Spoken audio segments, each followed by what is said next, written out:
1 লাখ নিযুক্তি কাৰোবাৰ বাবে নিৰ্বাচনী চমক আছিল।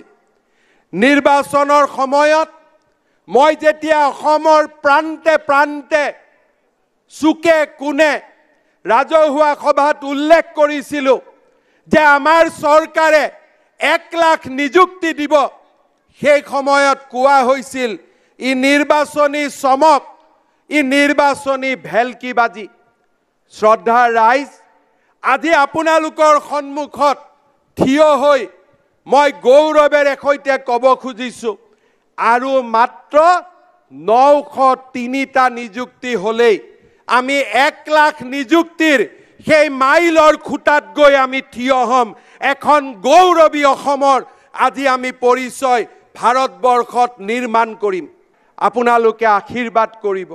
1 লাখৰ দেওনা পাৰ হৈ গৈ এতিয়া চৰকাৰী নিযুক্তিক 1.5 লাখলৈ লৈ যোৱাৰ বাবে আমি ধাৱমান হ'বলৈ সংকল্প গ্ৰহণ কৰিছোঁ। অসমত আজি এনে এখন চৰকাৰ আজি আমি দিবলৈ চেষ্টা কৰিছোঁ যে নিৰ্বাচনৰ সময়ত কোৱা প্ৰতিটো কথাই যাতে বাস্তৱত ৰূপায়িত হয়। ৰাজনীতি কৰা লোকসকলৰ বাবে আমি যাতে এটা নতুন পৰম্পৰাৰ সৃষ্টি কৰিব পাৰোঁ।